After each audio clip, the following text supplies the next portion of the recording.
Shalom, damai di hatiku. Kembali berjumpa dengan saya, Pendeta Jonathan F. Lukulala, pada hari Kamis 30 Maret tahun 2023. Mari kita minta pertolongan Roh Kudus untuk pembacaan dan pemberitaan firman Allah. Mari berdoa.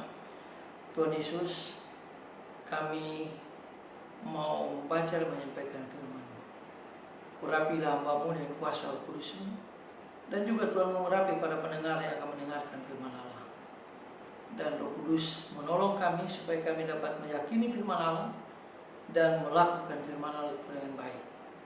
Terpujilah Kristus, dalam nama Yesus kami berdoa. Amin. Mari kita baca firman Tuhan yang diambil dari 1 Raja-Raja pasal 6 ayat 1 sampai dengan yang keempat. Namun saya hanya akan membacakan ayat yang ketiga.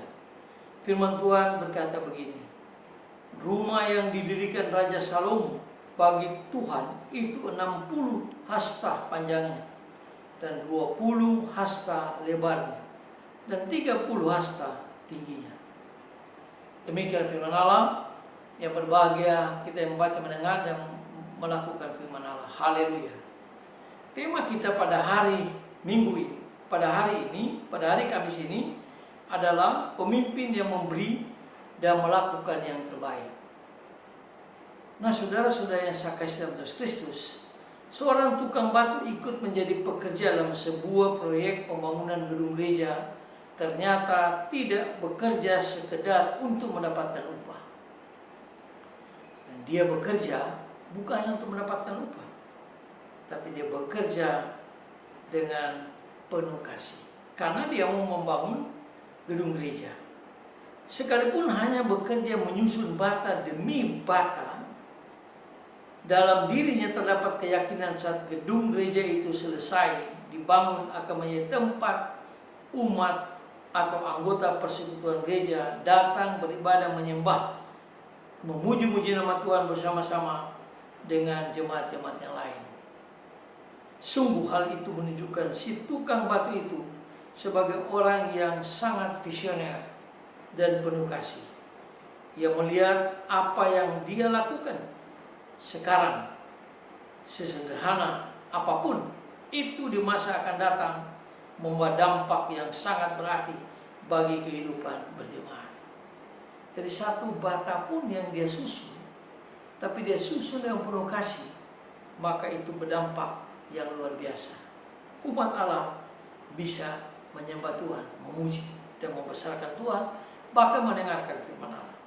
Nah, saudara-saudara yang saya kasih dalam Kristus, hal inilah juga yang dilakukan dalam diri Salomo saat membangun bait Allah. Dengan kebijaksanaan yang tidak kita ragukan lagi, Salomo memiliki maksud dan pertimbangan yang sangat matang saat membangun bait Allah. Bukan untuk menjadi momentum sebagai bukti kejayaannya ketika ia menjadi raja dan berkuasa. Tetapi Raja Salomo ingin mendirikan bait Allah atau bait suci bagi kemuliaan Allah. Yang pertama, sebagai upaya untuk memusatkan penyembahan umat di Yerusalem. Tujuannya adalah untuk memastikan kepercayaan mereka benar dan generasi mendatang dipelihara kebenarannya. Jadi kita harus memiliki pemimpin yang memberi dan melakukan yang terbaik dan melakukan yang benar. Yang kedua, bait Allah atau bait suci adalah simbol kehadiran Allah di tengah-tengah umat Israel. Itu dijelaskan dalam ayat yang 13.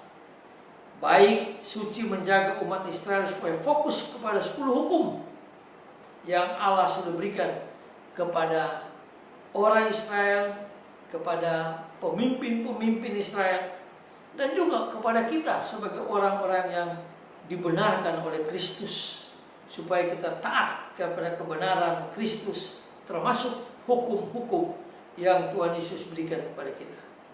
Nah, saudara-saudara yang saya kasih dalam Kristus, mari kita menjadi pemimpin yang memberi dan melakukan terbaik seperti Salomo. Kita perlu belajar dari Salomo tentang mempersembahkan apa yang dapat dipersembahkan kepada Allah. Tentunya kita harus mempersembahkan yang terbaik. Karena teologi yang tertua di dunia adalah teologi memberi. Kita lihat bagaimana para imam, para nabi, selalu mereka memberikan terbaik pada alasan penyelamat. Mereka memberi korban yang terbaik. Begitu pula dengan perjanjian baru, Kristus. Dia memberi yang terbaik, yaitu memberi dirinya untuk kita. Nah, saudara-saudara yang saya kasih dalam Tuhan Kristus, pemberian yang terbaik tidak berarti harta benda saja.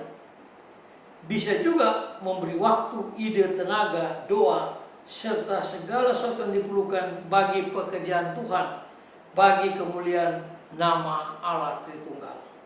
Nah, saudara-saudara yang saya kasih dalam Tuhan Kristus, sekaligus juga kita dapat menghayati pimpinan dan arahannya dalam menaungi kehidupan kita ini. Marilah kita memberi sebagai pemimpin, memberi yang terbaik pada Allah. Beri diri kita dan berilah harta kekayaan kita bagi kemuliaan Allah Tritunggal. Mari kita tunduk kepala, kita berdoa.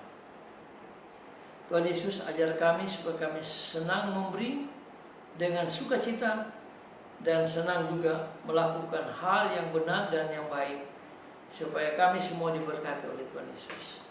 Ampuni dosa kami dengan doa kami, dalam nama Kristus Juru Selamat kami, penebus dosa kami berdoa dan bersyukur. Haleluya, amin. Terpujilah Kristus. Sampai kita berjumpa di kesempatan yang lain.